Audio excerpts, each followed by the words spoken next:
Dentro do tema História da Obra da Salvação, hoje será desenvolvido a questão de Abraão até o primeiro êxodo. E para isso está conosco aqui um querido e amado pastor e amigo que já tem estado conosco, tem nos dado o privilégio e a honra de estar conosco já algumas vezes, pastor Wilson Porte Júnior. Ele é pastor da Igreja Batista Liberdade em Araraquara, São Paulo, bacharel e mestre em teologia pelo Seminário Bíblico Palavra da Vida e mestrado em Centro Presbiteriano de Pós-Graduação André Jump. Autor de vários livros, como um desses que já foi citado aqui, e é com muita honra e muito prazer que nós recebemos esse homem de Deus que, acima de tudo, é um servo e nada mais. Por isso, eu quero convidá-lo para que ele esteja aqui conosco. Gostaria que a igreja o saudasse com uma salva de palmas e vamos receber a palavra do Senhor para o nosso coração nessa noite.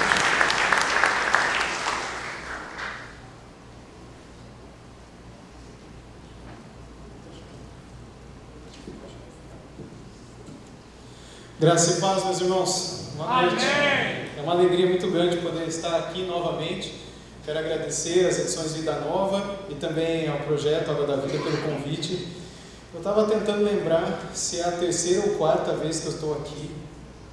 Mas enfim, acho que é a terceira, né? Isso é uma alegria muito grande, de fato, poder retornar, participar desse evento que sempre traz boas lembranças para mim das vezes passadas que eu estive aqui. Parabéns aos irmãos por perseverarem, né, na divulgação da sã doutrina. Isso é raro hoje em dia e é louvável, e a gente tem que agradecer a Deus de fato, porque boa teologia tem sido divulgada no nosso país por esforços como este que os irmãos têm realizado. Então perseverem, que estes 15 anos se transformem em 30, 45, até que Ele venha. Amém? Amém. Irmãos, eu quero compartilhar alguns materiais aqui, começando por esse... É o menor dos três que eu quero falar, que é o livro Teologia Bíblica, da série 9 Marcas, que Edições Vida Nova tem publicado. Esse, de um modo especial, procura mostrar como a igreja pode ensinar o Evangelho com fidelidade, mostrando o que é teologia bíblica. De que maneira nós podemos aprender por meio das Escrituras a teologia. Existe esse meio de aprender, existe o meio sistemático também, que talvez seja mais conhecido aqui no Brasil. Nós temos muitas teologias sistemáticas, publicadas inclusive pela Vida Nova e outras editoras, e as teologias sistemáticas elas buscam pegar as doutrinas todas que existem, para aqueles que ainda não conhecem esses termos, né? Por exemplo, doutrina do pecado, doutrina da salvação, doutrina sobre anjos, doutrina sobre a segunda vinda, etc., doutrina sobre a criação, e organiza, sistematiza, recolhe todos os textos, passagens bíblicas, o que teólogos no passado disseram, e colocam tudo num capítulo só, para facilitar a nossa vida.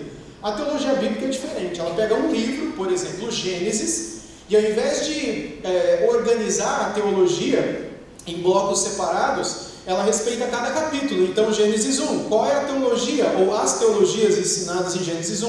Então se constrói a teologia, o ensino, a doutrina, a partir do texto bíblico.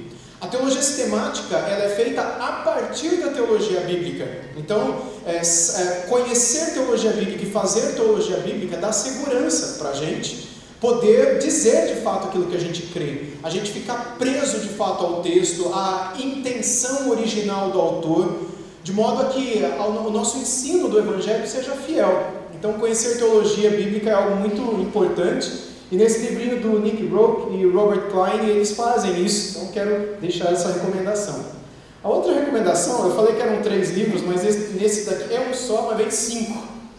Então, é uma pequena série de teologia bíblica no Antigo Testamento, e aqui são 5 volumes, como os irmãos veem, e no primeiro volume eu vou ler aqui para vocês, né? Tem, tá aqui, A Graça ao Final, do Gordon McConville, que é uma análise dos aspectos básicos da teologia deuteronômica, que está mais ligada com as motivações do nosso coração. Por que a gente faz o que a gente faz? É por medo de ir para o inferno ou porque a gente ama o Senhor de todo o nosso coração? Por que você faz aquilo que a Bíblia ensina? Quais são as tuas motivações ao obedecer a Deus? É por causa da graça de Deus na sua vida ou porque você tem medo das consequências caso você não obedeça? A teologia deuteronômica trabalha um pouco sobre isso, né? O segundo livro dessa pequena série, a grande série é sobre o Messias no Antigo Testamento, é parte do que eu falarei nessa noite com os irmãos, do Walter Kaiser Jr., um autor muito conhecido aqui no nosso país também, e é um estudo sobre o conceito de Messias, de Cristo, do ungido de Deus no Antigo Testamento. O terceiro livro é sobre Deus no Sinai, que é um estudo da glória da teofania bíblica, todas as vezes que Deus se manifesta na Bíblia, que Deus aparece lá no Antigo Testamento, se manifestando, às vezes de forma corpórea, às vezes, enfim, os irmãos conhecem as histórias em que essas teofanias acontecem. Teofania literalmente é manifestação ou aparição de Deus, de forma humanamente aparente, né? O quarto livro é o Deus que Cura, do Michael Brown, um estudo sobre o Deus que cura de acordo com as Escrituras, e é muito interessante também perceber essa graça do Jeová Rafa, né, do Rafael, do Deus que cura, daquele que está preocupado não apenas, mas principalmente com a nossa alma, mas para quem o nosso corpo também importa. E o quinto livro dessa série é Deus Guerreiro, do Tremper Longman, terceiro, e também do Daniel Haidt, que é um estudo do tema do guerreiro divino ao longo da história da redenção. Então são 5 livros que não abordam toda a teologia bíblica, mas dão para vocês uma visão bem interessante sobre aquilo que as Escrituras têm a nos ensinar, sobre os vários aspectos do nosso Deus e os vários aspectos da nossa vida, segundo aquilo que Deus deseja ver em nossa vida. E o último livro que eu quero fazer recomendação é esse daqui do Gavin Ortlund, que é muito legal. Agostinho e a Doutrina da Criação. Se hoje em dia você pegar uma pessoa que já estudou sobre a doutrina da salvação, e essa pessoa, da criação, perdão, ela vai perguntar para você: você crê que a Terra é jovem ou a Terra é antiga? Ou isso não existe? Então você crê que a Terra tem 6.000 anos e a vida na Terra também? E tudo isso que existe de milhões é porque Deus já criou velho? Você crê numa terra jovem? Aí vai aparecer uma outra pessoa lá na roda de conversas, não é? Vai dizer: não, para mim a terra é antiga, ela tem milhões de anos e o universo 13 bilhões e tanto de anos e tal, e vai dar os argumentos para isso. Aí de repente aparece uma terceira pessoa na roda de conversa, e essa pessoa diz: não, para mim tem um pouco disso, tem um pouco daquilo, a gente percebe umas coisas novas, umas coisas antigas, mas eu creio que não é como está aí nas Escrituras, porque nós percebemos claramente uma evolução que acontece, né, depois da grande explosão inicial, e as amebas se tornando moléculas, e estas se tornando lagartixa, que se transforma, sei lá, num ornitorrinco, e depois se transforma num macaco, e depois vira você. E aí nessa conversa de maluco, de 3, aparece Agostinho de Hipona.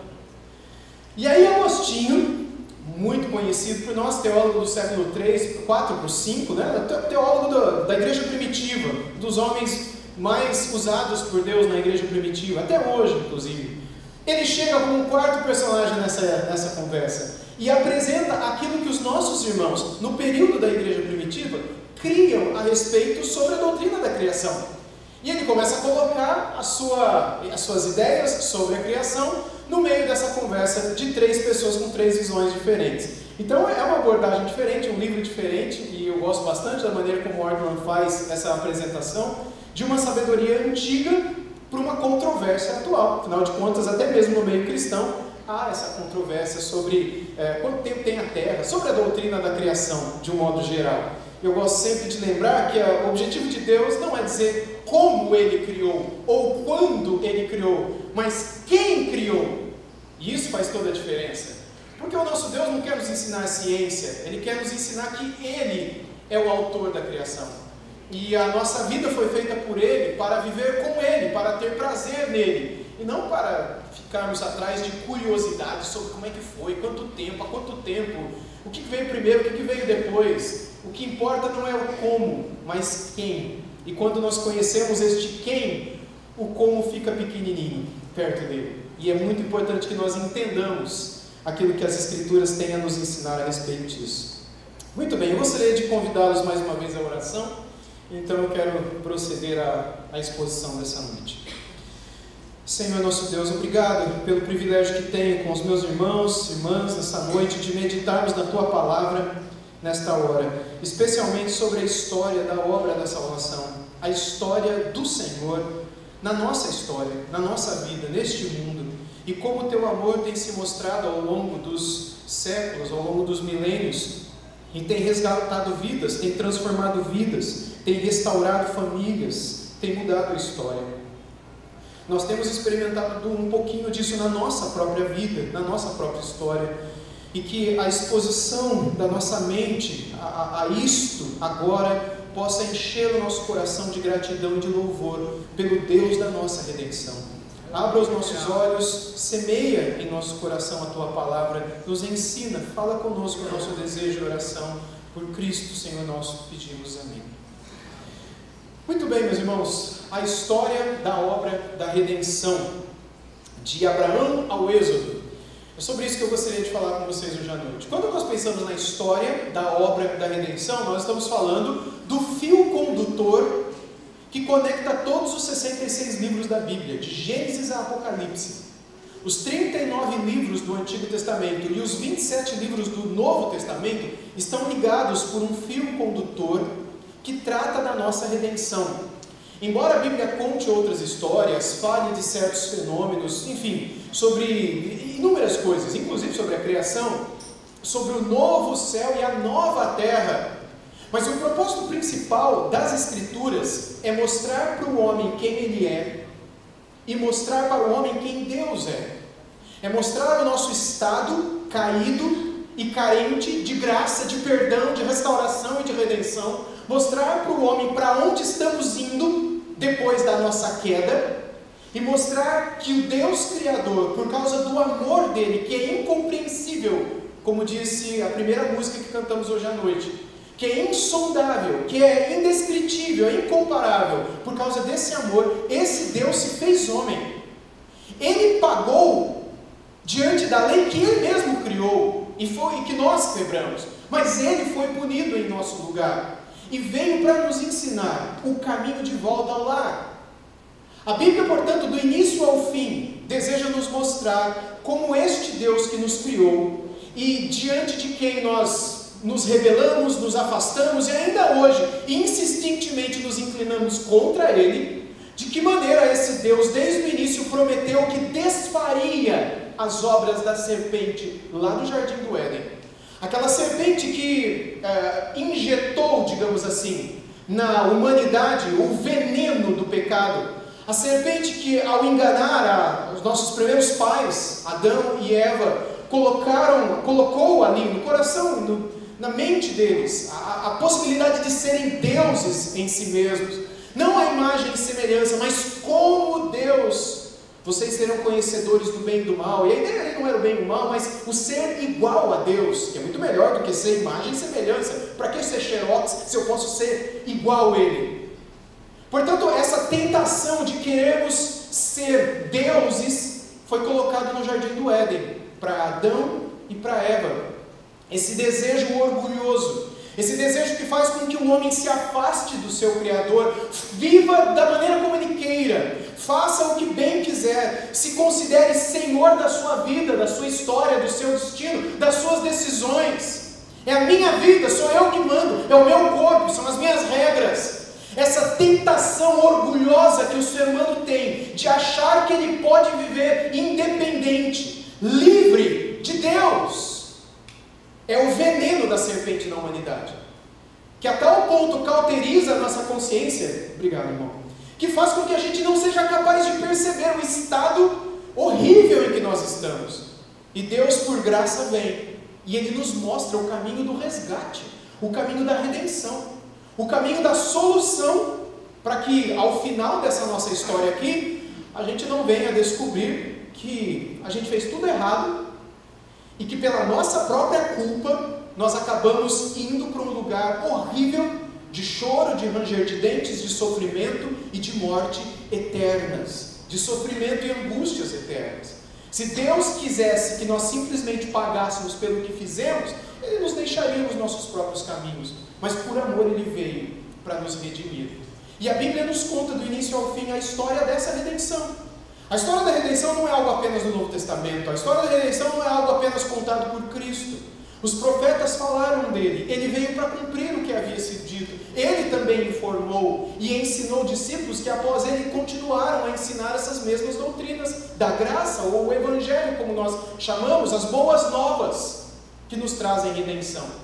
Mas como hoje à noite, especialmente baseado nesta obra aqui do Craig Bartholomew e Michael Gorin, o Drama das Escrituras, encontrando o nosso lugar na história bíblica, e nesse livro ele mostra esse fio condutor de forma espetacular, mostrando como de Gênesis em diante o Senhor trata conosco de nos resgatar. Eu quero refletir, meditar com os irmãos nos textos e histórias de Gênesis, de Abraão, Gênesis, portanto até Êxodo, naquilo que o Senhor fez para nos remir. A começar, eu quero convidá-los a irem em Gênesis 3 comigo, por favor. Gênesis capítulo 3, versículo 15. Esse texto é tão conhecido. Em Gênesis capítulo 1, nós temos a história da criação. Em Gênesis capítulo 2, a história da criação continua, especialmente associada a Adão e Eva, a criação deles e algumas recomendações que o Senhor dá a eles. Em Gênesis capítulo 3, nós temos a apresentação de um ser que é descrito aqui como o mais astuto de todos os animais selvagens, possuído pelo próprio Satanás, pelo próprio diabo. Ele começa um debate teológico, começa a primeira semana teológica da história. Porque o que foi aquele debate, se não um debate sobre a palavra de Deus? Em Gênesis capítulo 3, nós temos no versículo 1: mas a serpente mais astuta que todos os animais selvagens que o Senhor Deus tinha feito, disse à mulher. É verdade que Deus disse? Ou seja, a serpente faz uma pergunta sobre o que Deus disse, sobre a palavra de Deus. É uma pergunta sobre o que Deus falou. Uma pergunta sobre isso daqui, ó. Opa, caiu o celular. Pergunta sobre a Bíblia. Aqui que está o que Deus falou, não é isso? É uma pergunta sobre as Escrituras. E a serpente continua. Não comam do fruto de nenhuma árvore do jardim? E a mulher respondeu à serpente: do fruto das árvores do jardim podemos comer, mas do fruto da árvore que está no meio do jardim. Aí a mulher diz: Deus disse. Ou seja, a mulher entra também no quê? Isso daqui. O que Deus disse, é óbvio, eles não tinham o livro, eles não tinham as Escrituras, mas eles tinham, Adão e Eva, as palavras do próprio Deus, nos ouvidos, na mente, na memória deles, assim como nós hoje também. Vocês não devem comer dele, nem tocar nele, para que não venham a morrer. Então a serpente disse à mulher: é certo que vocês não morrerão, porque Deus sabe que no dia que dele comerem, os olhos de vocês se abrirão e, como Deus, em hebraico, iguais a Deus, deuses, vocês serão conhecedores do bem e do mal. E aí então nós lemos na sequência do texto que eles desobedecem a Deus, e Eva e Adão, seu marido que estava com ela, sucumbem nesse debate sobre a Bíblia, sobre a palavra de Deus, sobre o que Deus disse. No primeiro debate teológico da história, a gente não sabe se essa foi a primeira semana da história, a segunda semana da história, em que semana isso se deu, mas foi numa semana como essa, em que se discutiu o que Deus disse, que a serpente venceu diante de um casal, que acreditou, preferiu acreditar, que aquilo que o inimigo estava dizendo a respeito da Bíblia era mais interessante do que o que o próprio Deus falou. E até hoje nós vivemos esse problema. Até hoje nós somos expostos à Bíblia, à palavra de Deus, todo dia, toda semana, constantemente. E até hoje nós temos inúmeras serpentes transitando em nosso meio. Hoje Satanás não incorpora mais em cobras, em serpentes, mas em pessoas que sobem púlpitos e anunciam a palavra de Deus dissimuladamente e injetam nos ouvidos e na mente das pessoas que ali se assentam o veneno, a mentira, o evangelho segundo o diabo. E a maioria das pessoas estão correndo atrás desse tipo de discurso hoje em dia. Discurso que não traz redenção, discurso que não traz salvação, discurso que objetiva apenas o aqui e o agora. Você quer ser salvo? Sim, eu quero. Mas você quer ser salvo ou você quer ter um carro zero agora? Uma casa no melhor condomínio da cidade agora? Uma promoção no seu trabalho agora? Um casamento melhor agora? O que você quer agora? Agora. Você quer morrer agora e encontrar o seu Salvador? Ou você quer sair daqui agora com prosperidade na sua vida? Você sabe o que a maioria das pessoas tem buscado hoje em dia? Elas amam as bênçãos de Deus. mas elas têm relutância em amar o Deus das bênçãos. De modo que diante da primeira tentação elas sucumbem, elas desobedecem. Elas preferem não ouvir o Deus das bênçãos. Mas se Ele der alguma bênção, nossa, eles voltam a amar esse Deus na mesma hora. Porque nós amamos as bênçãos que Ele nos dá, mas não o amado da nossa alma. E ele vai se afastando. Por causa do quê? Por causa do veneno da serpente, que faz com que nós amemos aquilo que nós vemos, aquilo que nós vivemos, aquilo em que nós estamos. E Deus, ciente disso, de que não haveria salvação para nós, Ele promete a Eva, num discurso de Deus com a serpente, no versículo 15 desse capítulo.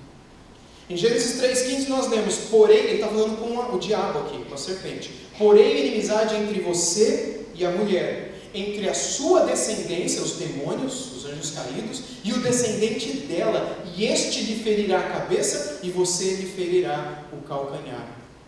Irmãos, a Bíblia inteira, no Antigo e no Novo Testamento, quando fazem alusão a este versículo, especialmente ao descendente da mulher que pisa na cabeça da serpente, a Bíblia faz alusão a quem? Ao Cristo, ao Messias. No Antigo Testamento, ao Cristo que viria, o Messias, o descendente da mulher, o prometido de Deus, o ungido por Deus para desfazer os efeitos do veneno da serpente. Em outras palavras, pisar na cabeça da serpente, desfazer o poder de Satanás, ou retirar do império das trevas aqueles que estão agrilhoados, estão escravizados, estão presos no reino das trevas. Ele vem para destruir isso, para saquear o inferno, para desfazer as obras das trevas. E ele veio, e os evangelistas anunciam que ele fez isso. Os apóstolos e outros autores no Novo Testamento testemunham que Jesus de Nazaré é aquele prometido em Gênesis 3,15. Logo, quando começa o anúncio do Evangelho na Bíblia? É aqui, irmãos. Gênesis 3,15 é conhecido pelos teólogos bíblicos como o proto-evangelho, o evangelho pré-anunciado ou primeiramente anunciado. E quem é a primeira pessoa que fala da vinda de alguém para desfazer o nosso maior problema, que é o pecado? É o próprio Deus, que curiosamente não fala isso para Eva, fala para o próprio diabo: eu vou desfazer isso, eu vou redimir esse povo. E um descendente desta mulher, que seria ele mesmo, que encarnaria na pessoa de Deus Filho, e desfaria tudo aquilo que nós fizemos. Nós não teríamos condições de arrumar essa bagunça toda, nem que reencarnássemos, se isso fosse verdade, nem que reencarnássemos 1000 vidas, nós não teríamos condições de pagar pelos nossos pecados. Mas Ele, de uma vez por todas, consumou, pagou, quitou a nossa dívida na cruz do Calvário. Aleluia. Mas após a promessa, nós lemos as histórias, as consequências. Gênesis 4, Caim mata Abel. Nós vemos a história da corrupção do gênero humano. Em Gênesis 6, o dilúvio que vem por causa disso. Após o fim do dilúvio, nós sabemos que um dos descendentes de Noé constrói na planície ou na terra de Sinar a cidade de Babel e o reino de Babel, além de vários outros reinos. Constrói uma torre, tudo isso como uma afronta. Deus destrói ali também. O mal, a semente, o veneno ainda estava ali. Mas aí em Gênesis 12, abra comigo lá por favor, nós vemos Deus finalmente escolhendo uma pessoa para que por meio desta pessoa uma história, uma família começasse. E essa família cresceria, se transformaria num reino, em um povo numeroso, tão numeroso quanto as estrelas do céu, quanto as areias do mar. E deste povo, deste homem, deste viria aquele que é o prometido em Gênesis 3,15. Daí então em Gênesis 12, a partir do verso 1, nós temos o seguinte: o Senhor disse a Abraão: saia da sua terra, da sua parentela e da casa de seu pai, e vá para a terra que eu lhe mostrarei. Farei de você uma grande nação, e o abençoarei, e engrandecerei o seu nome. Seja uma bênção. Abençoarei aqueles que o abençoarem, e amaldiçoarei aquele que o amaldiçoar. Em você serão benditas todas as famílias da terra. Irmãos, em Cristo Jesus, e vocês verão o tempo todo eu fazendo associação de Gênesis e Êxodo com Cristo, porque Ele é o fio de ouro que costura todos os 66 livros da Bíblia. Você não consegue desver Cristo em cada página das Escrituras. Se os teus olhos estão abertos e você está na dependência do Espírito Santo, você verá em cada página das Escrituras Cristo Jesus. E aqui, Cristo é aquele através de quem Deus cumpre a promessa feita a Abraão, de abençoar todas as nações da terra, todas as famílias da terra. Abraão, ele era um caldeu, vocês sabem disso, filho de Terá, descendente de Sem, descendente de Noé. Ele morava naquela região da terra de Sinar também, mais ao sul da Babilônia, na região de Arã, de Padã Arã, de onde ele saiu. Ur, Padã Arã, aquela região toda dos caldeus, antiga Suméria, os acadianos, Acádia. Ele sai dali. Ele era um homem muito rico e já com uma certa idade, casado com Sarai, ela estéril, eles não tinham filhos. E aí então Deus diz para ele sair, ele sai e promete a ele uma descendência, promete a ele uma terra, e ele vai para um lugar que ele não conhecia. E Deus o envia para aquilo que hoje nós conhecemos como o Estado de Israel, aquela região onde está o Estado de Israel nos dias de hoje. Ele vai ali ele compra um pequeno campo que se transforma no cemitério. A única coisa que ele tem quando ele morre é um lugar chamado de Macpela, próximo a Hebron, onde até hoje está o túmulo dos patriarcas. Abraão, Isaac e Jacó, né, as esposas, menos Raquel, que faleceu próximo a Belém, portanto ela foi enterrada em Belém. Abraão apenas tinha isso quando morre, mas a promessa continuou, de que através dele viria um descendente. Veio Ismael, no pecado que ele cometeu, ele acreditou naquilo que a mulher disse a ele: não, eu não posso ter filho, está aqui minha serva Agar, tem um filho com ela, e aí esse vai ser o descendente. Ele foi lá e teve filho com a serva da esposa dele, e Deus disse: não é, vai ser teu filho, porque a salvação é um milagre, do início ao fim, é obra de Deus, não é obra humana, não é pela obra de Abraão, é pela obra de Deus. Não é pela capacidade que o homem tem em si de criar um meio para se salvar, mas é através de meios improváveis e impossíveis que Deus opera a redenção. E foi assim desde o início, e foi assim com Abraão. E mesmo quando ele tentou achar um caminho de salvação, Deus disse não. Sarai riu quando o Senhor, junto com os anjos, vieram a Abraão no dia anterior da destruição de Sodoma e Gomorra, e prometeu que dali um ano ele voltaria e Sarai estaria grávida. Ela riu, e quando ele disse que ela riu, ela não riu não, ela riu sim, era Deus ali. E aí ele muda o nome dela para Sara. Um ano depois, Isaac tinha nascido, de forma milagrosa, os dois já virando 100 anos de idade, além da esterilidade da própria Sara. Deus faz uma aliança com Isaac. De Isaac, casado com Rebeca, também estéril, nascem gêmeos, Esaú e Jacó. E desde o ventre Deus disse que era Jacó que levaria a aliança, porque a obra é toda dele, Deus, não nossa. E quando nascem as crianças, vocês conhecem a história de Jacó, não conhecem? Se não conhecem, leiam. É uma das histórias que eu mais amo ler na Bíblia, porque Jacó é aquele personagem improvável, no sentido de ser salvo. Se tem alguém que você olha para ele e diz: é por isso que o inferno existe, é para gente assim, ó, é o Jacó. Você conhece gente assim? Às vezes a gente vê na televisão gente ruim, gente falsa, gente traiçoeira, gente mentirosa, gente que está disposto a enganar irmão, gente que mente para pai e para mãe por causa de dinheiro. Aí você vira para quem está do teu lado e fala: por isso que o inferno existe. Às vezes esse cara aí, ele é tão corrupto que ele vai pagar e vai ter o advogado, vai subornar o juiz e vai ficar livre. Por isso que o inferno existe. É por causa do Jacó.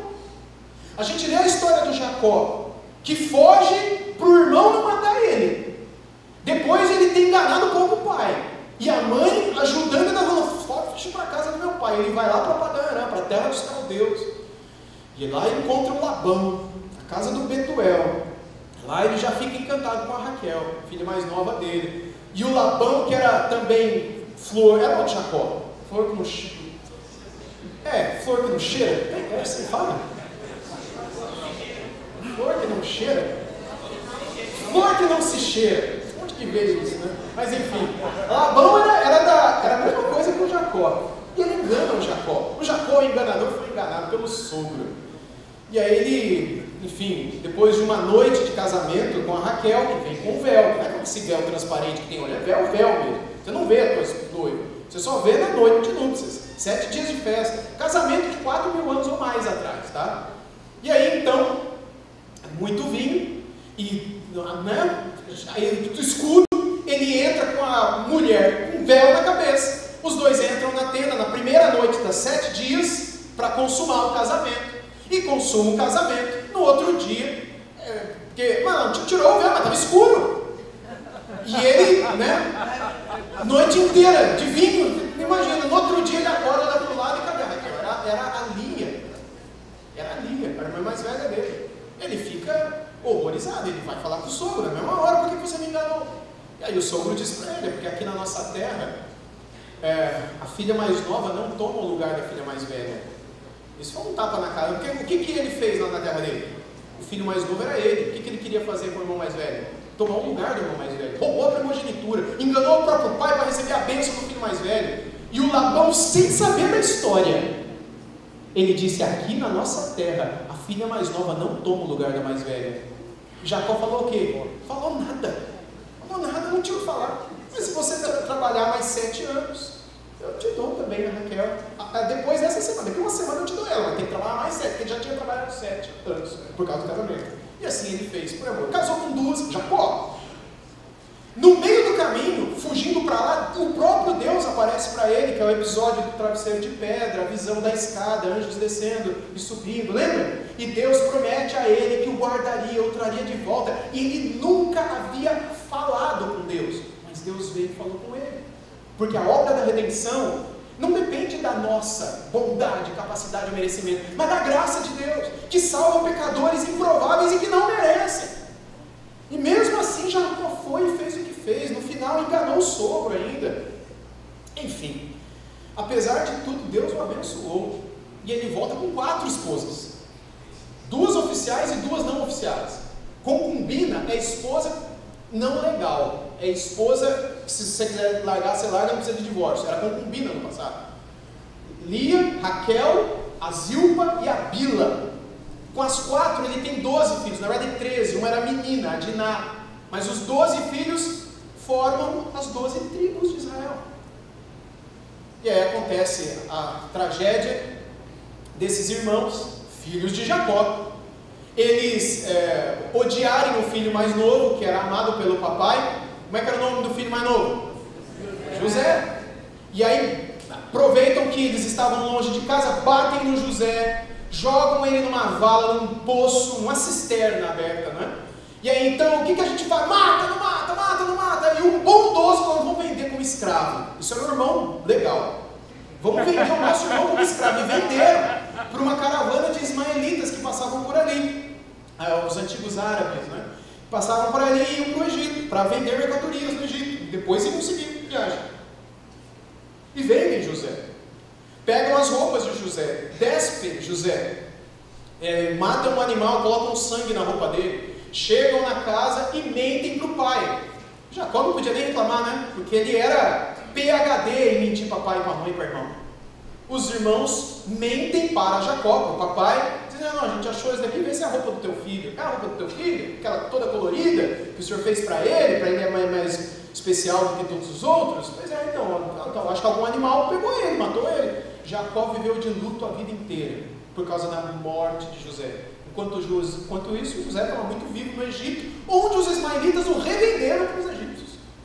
E lá acontecem todas as histórias dele ser vendido, e aí ele vai crescendo, ele vai trabalhar na casa de Potifar, um oficial de Faraó, bem próximo ao palácio de Faraó. Aí a esposa de Potifar tenta levá-lo para a cama, e ele foge, e ela mente, e aí ele é levado para a cadeia uma segunda vez. E aí acontece aquela situação dos sonhos, das visões, né? Dos sonhos especialmente, do copeiro e do padeiro. E aí, depois que um deles é restaurado diante de Faraó, e Faraó tem uma visão, e eles o lembram, o copeiro no caso, né? De que lá na cadeia tinha alguém que revelava sonhos, e revelou que ele mesmo seria restituído ao seu cargo.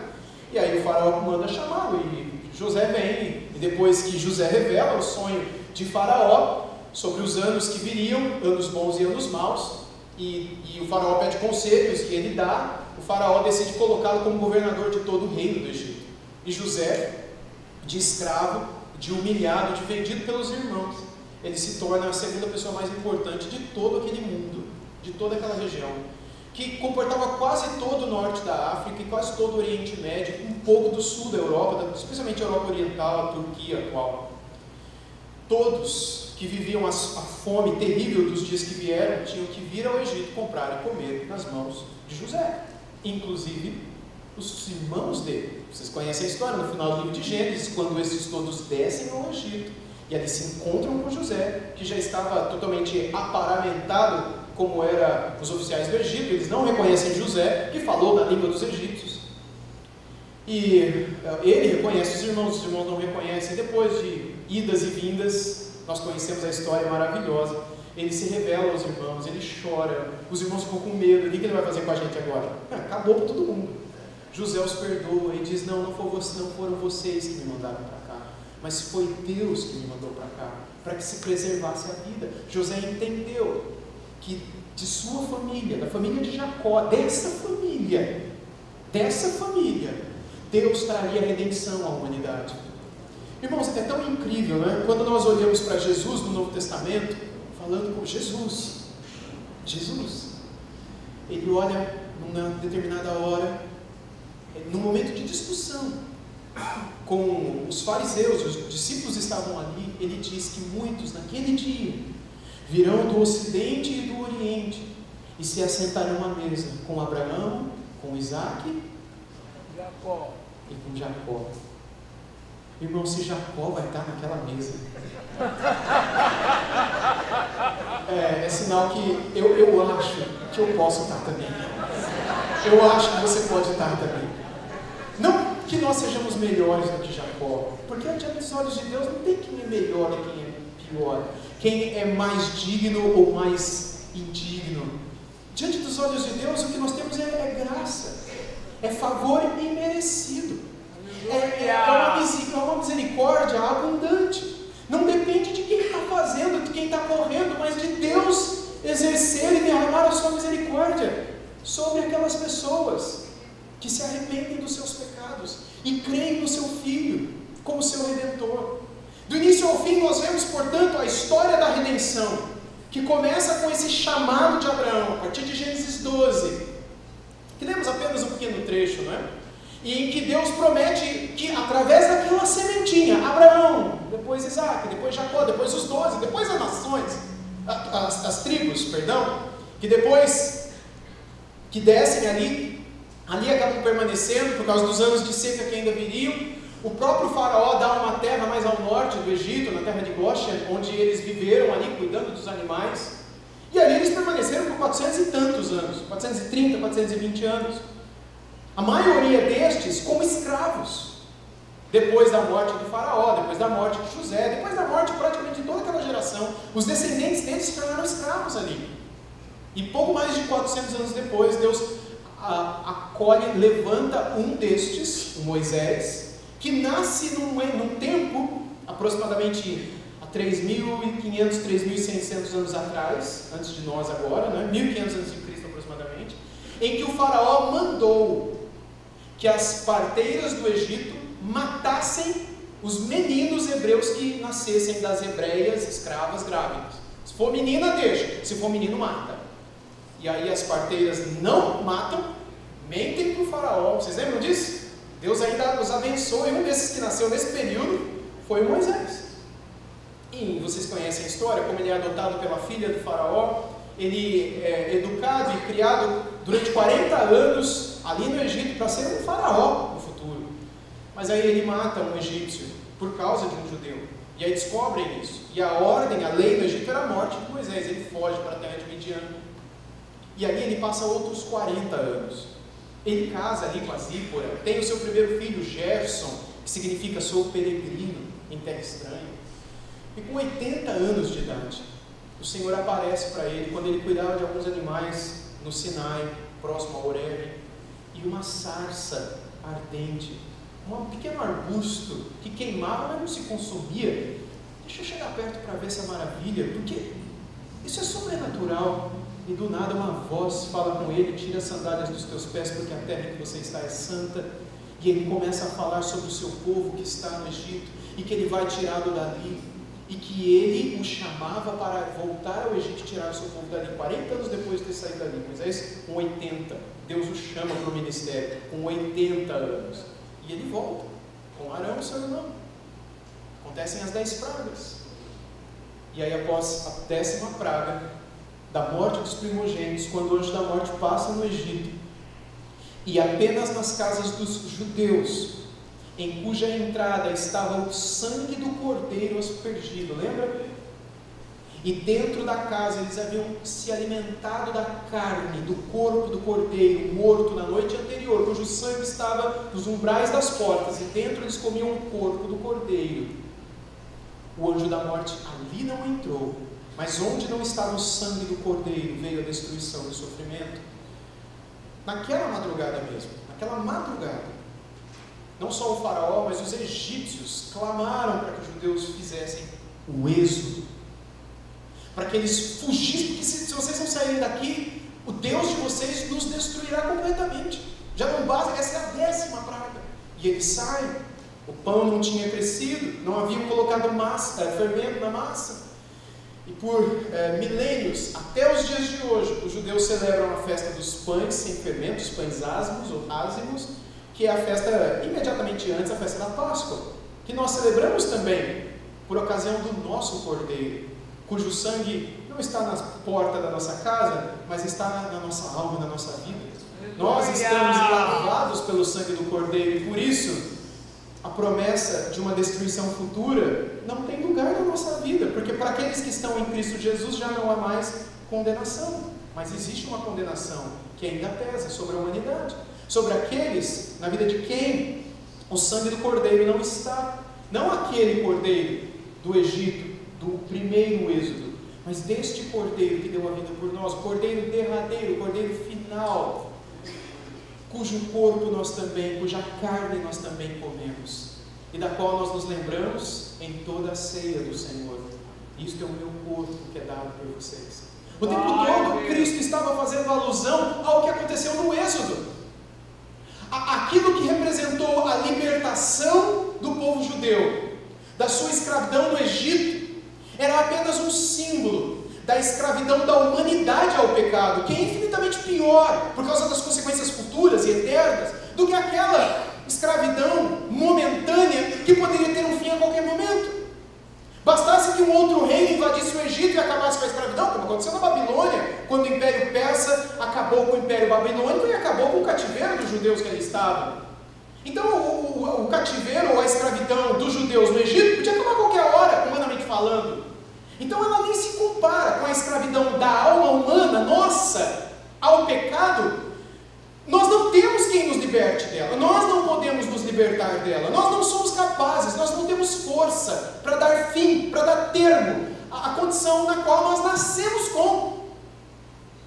E é por isso que, sendo uma obra sobrenatural, alguém sobrenatural teve que vir sobre esta natureza, sobre esta física, metafísica. Ele não é desse mundo, ele não é da nossa terra, ele não é da nossa natureza, mas ele assume a nossa natureza, porque ele vai pagar pela nossa natureza.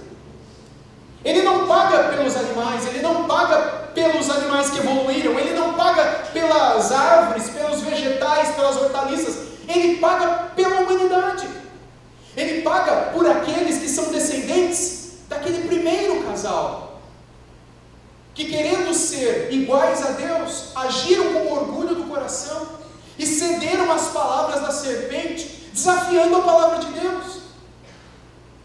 E assim todos nós, filhos de Adão e filhas de Eva, todos nós temos desafiado a palavra de Deus, desde o início da nossa vida, e amamos ouvir as palavras da serpente, amamos cair nas tentações da serpente, amamos estar próximos e brincar com o pecado. Nós somos da mesma carne, do mesmo sangue dos nossos primeiros pais. E a menos que alguém que fosse totalmente Deus e agora totalmente homem viesse e pagasse por aqueles que são somente homens, porém caídos, nós não teríamos salvação e redenção. E é por isso que em Gênesis e em Êxodo nós temos a promessa contínua da vinda deste descendente da mulher, que desfaria as obras do diabo e nos traria completa e perfeita redenção. Nele, em Cristo Jesus, nós encontramos completa e plena redenção, de modo que o êxodo que acontece com Moisés, no livro de Êxodo, o livro de Números também nos conta essa história, mas especialmente o êxodo, nos mostra do nosso êxodo, da nossa libertação, de que agora aquilo ao que estávamos escravizados e presos, nós podemos ser libertos, totalmente libertos. Não por uma força humana, não por um remédio humano, não por uma clínica humana, não por um conselho humano, mas pela obra do Espírito Santo, pelo poder da ressurreição de Cristo, é possível encontrarmos libertação, sermos livres do poder da morte, sermos livres do poder do pecado, sermos livres da maldição que antes estava em nós. E agora, livres da maldição, mas sendo benditos de Deus Pai, livres da condenação, mas agora adotados como filhos de Deus Pai.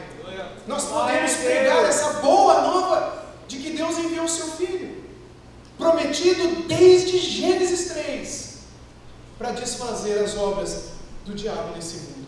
Qual é a solução para as famílias desse mundo? Qual é a solução para os adictos, os viciados deste mundo? Qual é a solução para aqueles que estão presos, aficionados aos hábitos e vícios pecaminosos desse mundo? Só em Cristo Jesus a humanidade pode ter o seu êxodo, a sua libertação, a sua redenção. Cristo não é mais uma promessa, Cristo é uma realidade.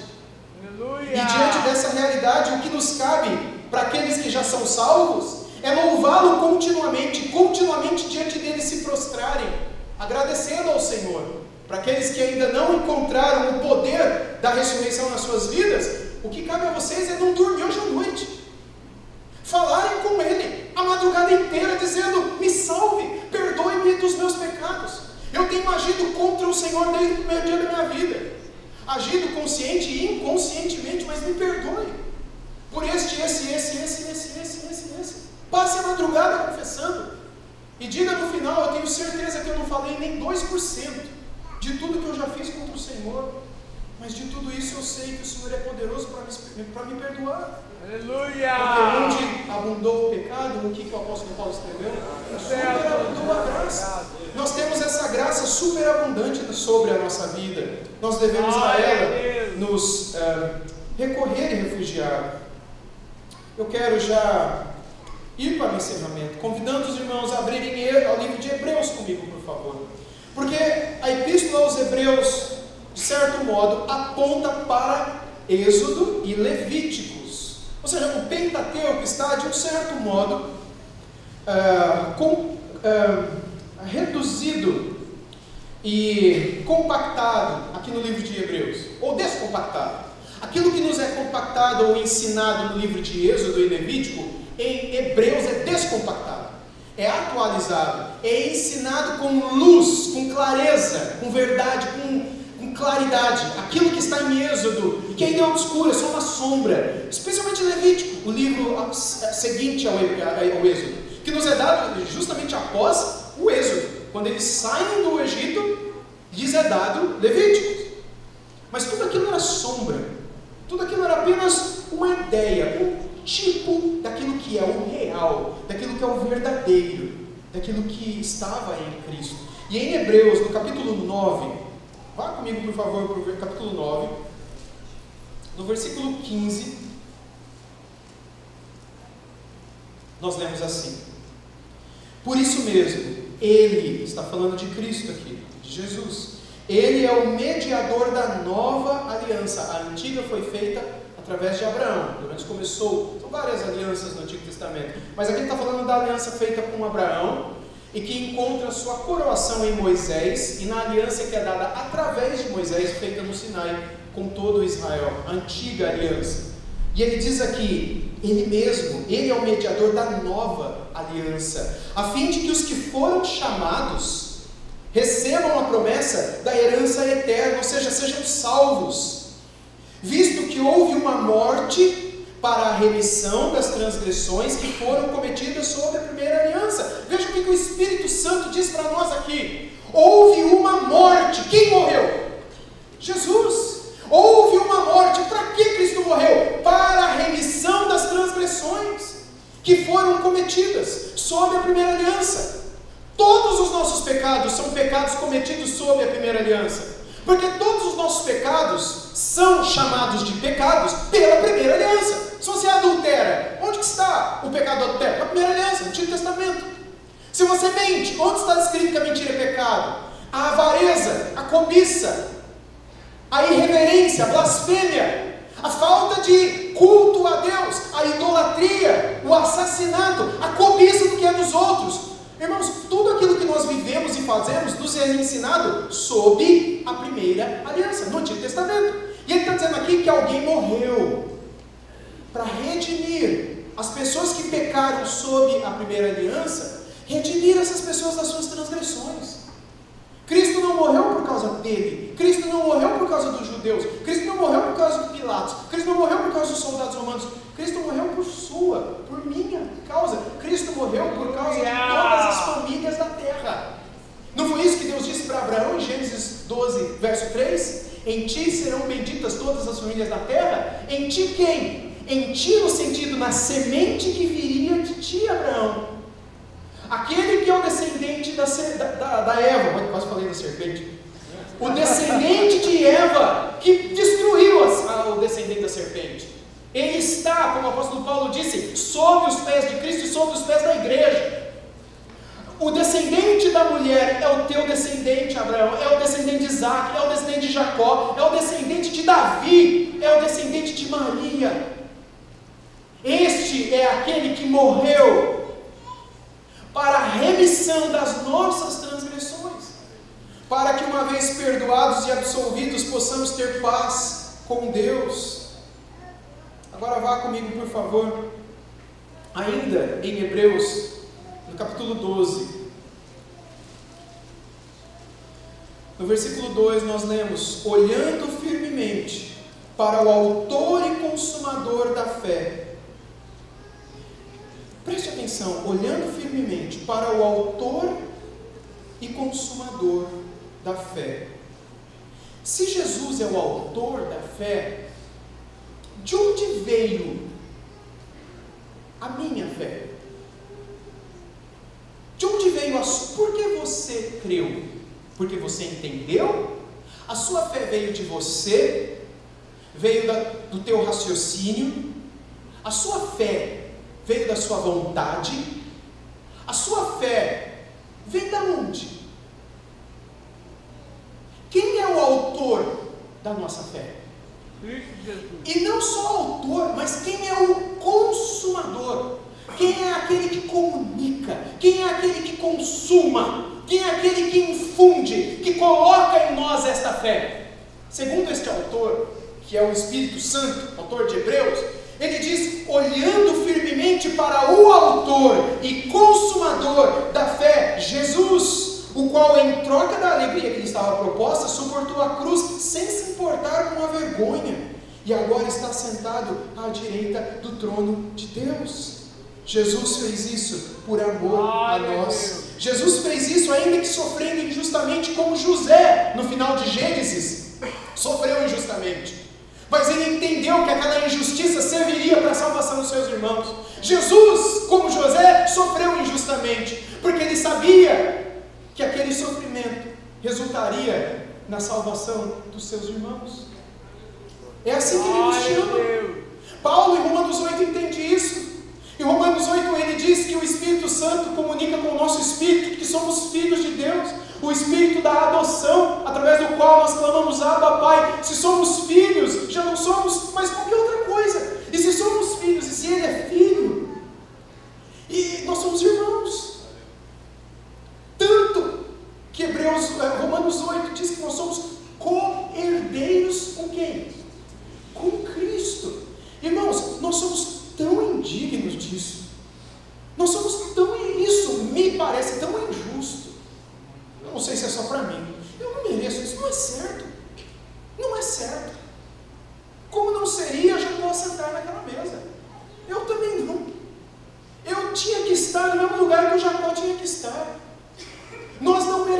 temos essa graça, nós não criamos esta fé, nós não merecemos essa redenção, mas do início ao fim, a obra é dele. Como cantamos na primeira música desta noite, e o apóstolo Paulo certamente cantou nos seus dias, aquilo que ele registrou no final de Romanos 8, porque dele, e por ele, e para ele, são todas as coisas. Que todas as coisas? Se você ler Romanos 8, 9, 10 e 11, ele escreve isso no final do 11, ele está falando sobre o quê? Sobre salvação. Ele está falando sobre salvação. E ele diz que isto, salvação, é dele, por meio dele e para ele. E aí ele conclui dizendo, a ele seja a glória pelos séculos dos séculos. Amém? Porque nós somos apenas, como Charles Spurgeon dizia nos seus dias, nós somos só mendigos, famintos de vida, mendigos de alegria, mendigos de prazer, mendigos, estamos famintos, reviramos latas de lixo, comemos o que é podre, o que não presta, e nos satisfazemos com aquilo, até que um dia, um homem aparece e oferece pão de graça, e aí a gente sai chamando os mendigos, pode vir, tem alguém dando pão de graça. Nós somos mendigos, e o que o mendigo faz? O mendigo dá o quê? Nada. Ele estende mãos sujas e vazias. Foi assim no dia que o Senhor nos salvou.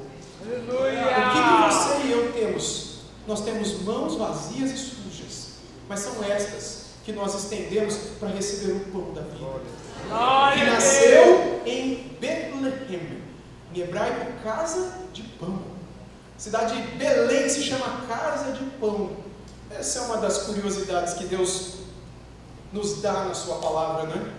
O pão da vida nasceu na casa de pão, Betlehem, ou Belém, como nós chamamos. E dali o Senhor trouxe o alimento que vai saciar a nossa alma para todo sempre. E vai tirar de nós essa fome por aquilo que antes nós comíamos, a nossa vontade de revirar o lixo para pegar de volta o podre, porque era isto que antes nos satisfazia, mas agora a nossa satisfação está nele. Nós temos o verdadeiro, nós temos esse pão, nós temos aquilo que é santo, que é separado, que é puro, que é intocado, e agora nos alimentando dele, nós queremos ser como ele. Irmãos, se Jesus é como José, que embora tratado com injustiça, sofre a injustiça e entende que isso é para salvar os seus irmãos, Jesus também é como Moisés. E assim como este foi chamado para libertar um povo e o levar para a terra de Canaã, Jesus, que é muito maior, não dá para comparar Jesus com José nem com Moisés, mas a própria Bíblia o faz apenas para nos ensinar. Como Moisés mesmo profetizou de um líder maior do que ele que viria, e ele falava do Messias, a própria Bíblia depois confirma isso.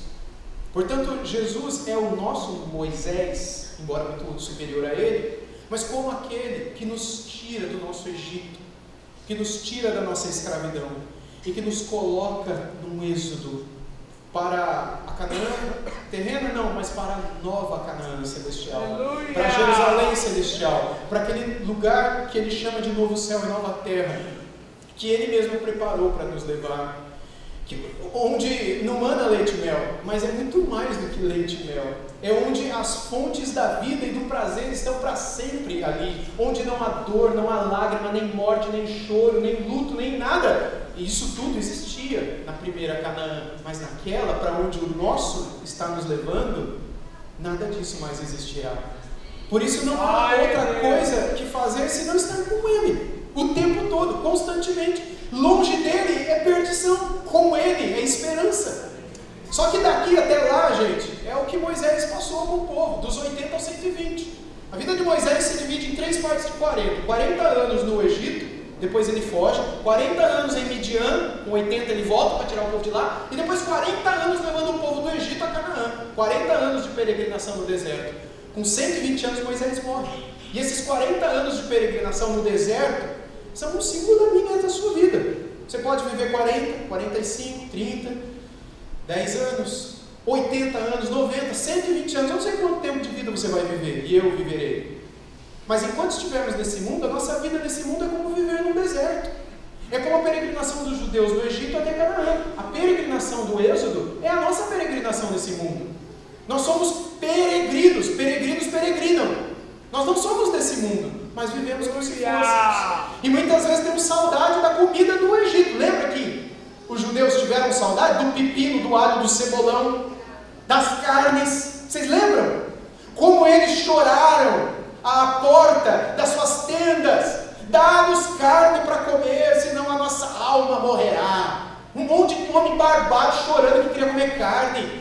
Não vemos nada a não ser esse maná. E aí Deus manda o maná, quando estava no dente deles, vem uma praga e os mata. Dezenas de milhares morreram no deserto pela praga das carnes, quando eles blasfemavam contra Deus, dizendo: pode acaso Deus preparar-nos mesa no deserto? Às vezes nós, embora em peregrinação, temos mais vontade das comidas do deserto do que das comidas celestiais. E muitas vezes achamos que Deus não é capaz de dar a nós aqui vida, alegria, esperança, provisão. Mas por causa do nosso descontentamento, a nossa ingratidão, a nossa murmuração, a nossa impaciência, porque a gente quer ter, mas quer ter agora, quer pá e tal. E muitas vezes tá bom, você vai ter. Você quer esse carro? Tem o carro. Amanhã você vai morrer nos tempos por causa desse maldito carro que você tanto queria. Você quer essa comida, então você vai comer, mas vai estar envenenado, não quer? Vocês querem um rei? Vou dar Saul para vocês. Não é isso que vocês querem? Irmãos, toma muito cuidado com a oração que você faz para Deus, viu? Muito cuidado, porque Deus responde. Deus não respondeu o pedido de um rei? Para a desgraça do povo, Deus deu. Deus não mandou comida em Números 11? O povo que estava chorando, porque murmurando do maná, Deus deu carne, irmãos. Reclama. E se Deus der, devolve. Fala: Deus, obrigado, não pedi errado, não precisa mais. Desconfie, porque Deus pode usar as bênçãos, inclusive para destruir a nossa vida. Quando as bênçãos no nosso coração forem mais preciosas do que Ele. Eles não amavam a Babilônia? Os deuses da Babilônia? Leiam o livro de Josué, o livro de Juízes. Leiam Isaías, Jeremias, Ezequiel. Eles idolatravam os deuses babilônicos. Para onde Deus os mandou? Para a Babilônia. Nós temos que ter muito cuidado, porque se Deus não for o nosso mais precioso tesouro, se Cristo não for o amado, mais amado e precioso da nossa alma, e nós estivermos mais atrás das bênçãos de Deus do que do Deus das bênçãos e da redenção, isso talvez seja um sinal de que nós estamos muito distantes da história da obra da salvação. Nós só estaremos incluídas nessa obra que começa lá no Éden e que ainda está em curso, se no nosso coração nós não tivermos ninguém mais precioso do que Ele. A minha oração, o meu desejo pela vida de vocês e pela minha vida é que nós sejamos desse modo cristocêntricos, totalmente centrados em Cristo, em tudo que fazemos, seja no culto, seja na vida, seja no trabalho, seja nos estudos, seja nas orações, seja nos anseios, seja nas meditações, que a nossa vida seja centrada no Cordeiro de Deus, porque assim nós viveremos de verdade, nós teremos paz, nós teremos razão de viver, nós teremos esperança e nós teremos uma história para contar para o mundo, porque foi isso que Ele disse para nós em Mateus 28, ide portanto, façam discípulos, batizando-os em nome do Pai, do Filho e do Espírito Santo, e ensinando-os a guardar todas as coisas que eu vos tenho ensinado.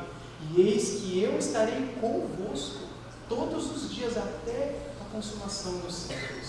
Se nós estivermos contando essa história da redenção para aqueles com quem convivemos, nós podemos ter a certeza de que aquele que fez a promessa, Ele está cumprindo, Ele está ao nosso lado, silenciosamente presente sempre ali. Porque nós o amamos mais do que tudo, nós o queremos mais do que tudo, e nós choramos pelo nosso pecado mais do que tudo.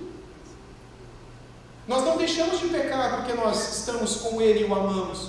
Você não se torna alguém impecável, você ainda continua nessa natureza até que Ele venha, ou até que você vá, e o seu coração e a sua carne ainda continuarão a ser inclinados para aquilo que antes você amava e ao que você estava escravizado. Mas agora, quando você olha para o pecado, você chora, você quer fugir dele. E ainda que você venha a tropeçar e peque, aquilo dói na tua alma. E é nessa hora que você deve agradecer a Ele, porque é graças à presença do Espírito Santo na sua vida, o Espírito de Cristo na sua vida, que você sofre agora por aquilo que antes te dava a maior alegria do mundo, mas agora te dá a maior tristeza do mundo, porque você sabe a quem você está ferindo naquela hora que você caiu no pecado. Louvemos a Deus, irmãos, pela bendita história e obra da redenção. Porque dele, por Ele e para Ele é essa redenção, a nossa redenção. A Ele, pois, seja a glória para todos sempre. Amém. Amém. Senhor, louvado seja o Teu nome por essa maravilhosa obra que o Senhor começou na nossa vida e que o Senhor vai terminar até o dia da volta de Cristo Jesus. Louvado seja o Teu nome, hoje e sempre. Amém.